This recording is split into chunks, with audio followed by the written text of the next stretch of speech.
आणि यापुढची बातमी पालकमंत्री पदाच्या वादाबद्दलची।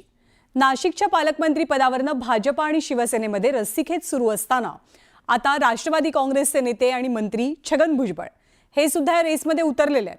नाशिकच्या पालकमंत्री पदावरनं गिरीश महाजन आणि छगन भुजबळांमध्ये जोरदार टोलेबाजी रंगतीये।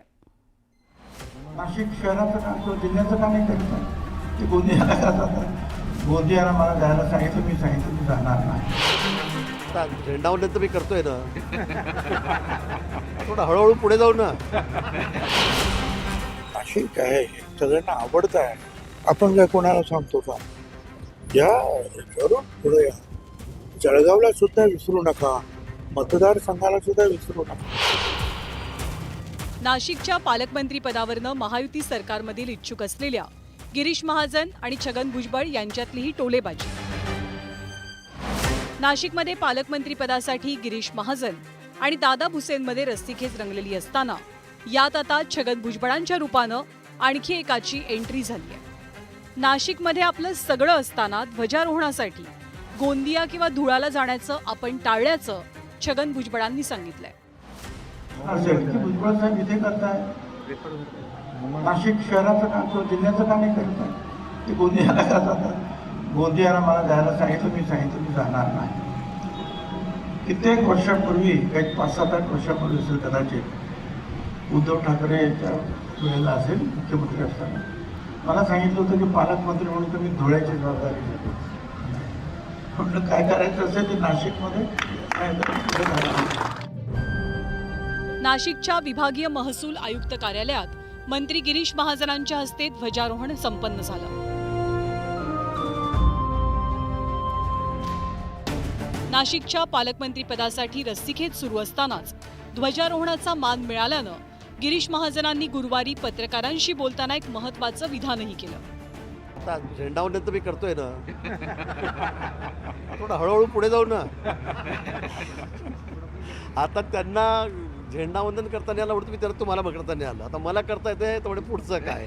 तुम्ही असे अडचणीचे प्रश्न विचारू नका। अधिकृत आता जे काय मुख्यमंत्री महोदय, दोन्ही उपमुख्यमंत्री महोदय, आमचे नेते सगळे जो निर्णय घेतील तो मला मान्य राहील। आम्ही भानगडी करून काही उपयोग नाही। मला असं वाटतं मी कधी मागणी केली नाही, मी कधी रस्ता रोको केलं नाही, मी कधी पोस्टर, मला फार ते आवडतही नाही। नाशिकच्या पालकमंत्री पदाबाबत गिरीश महाजनांनी हे सूचक विधान केलेलं असतानाच छगन भुजबळांनी आपल्या खास शैलीत गिरीश महाजनांना टोलाही लगावला। नाशिक आहे सगळ्यांना आवडत आहे, आपण काय कोणाला सांगतो का? या जरूर पुढे या, जळगावला सुद्धा विसरू नका, मतदारसंघाला सुद्धा विसरू नका, आणि मग इतर ठिकाणी सुद्धा तुम्हाला जेवढी काही जबाबदारी पडेल ती काम करा। आमच्या शुभेच्छा आहे।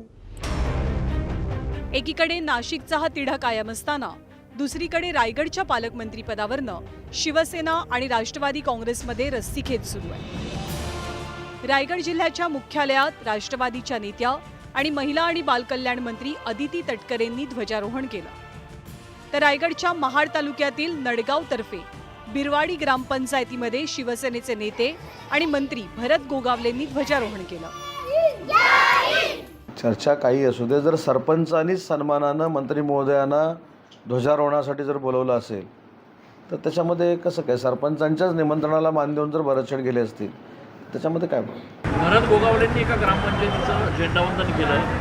खरं तर पालकमंत्री असताना आणि ग्रामपंचायतीचं ना त्याच लेवलचे आहेत ते। चला, सलग 4 वेळेला मला जनतेने निवडून दिलेला आहे जनतेमधून, आणि आता मला शिंदे साहेबांनी मंत्रीही केलेला आहे। त्याच्यामुळे देशाचा झेंडा फडकवत असताना तो ग्रामपंचायत फडकवला काय आणि जिल्ह्याचा फडकवला काय, हा झेंडा फडकवण्याचा जो काय मान असतो हा वेगळा असतो, पण तुमच्या नशिबात ते पण नाही कुठं झेंडा फडकवायला तुम्हाला, आणि म्हणून आम्ही समाधानी आहे। राऊतांनी काही काळजी करायचं कारण नाही। रायगड आणि नाशिकच्या पालकमंत्री पदाचा तिढा कायम आहे। अशातच नाशिकच्या पालकमंत्री पदाच्या शर्यतीत छगन भुजबळांच्या एंट्रीमुळे रस्सीखेच आणखी वाढली आहे हे मात्र नक्की। त्यामुळे आता रायगड पाठोपाठ नाशिकच्या पालकमंत्री पदाच्या वादावर तोडगा काढण्याचं आव्हान मुख्यमंत्री देवेंद्र फडणवीसांसमोर असेल। नाशिकहून लक्ष्मण घाटोळसह नरेश बोबाटे, न्यूज 18 लोकमत, मुंबई।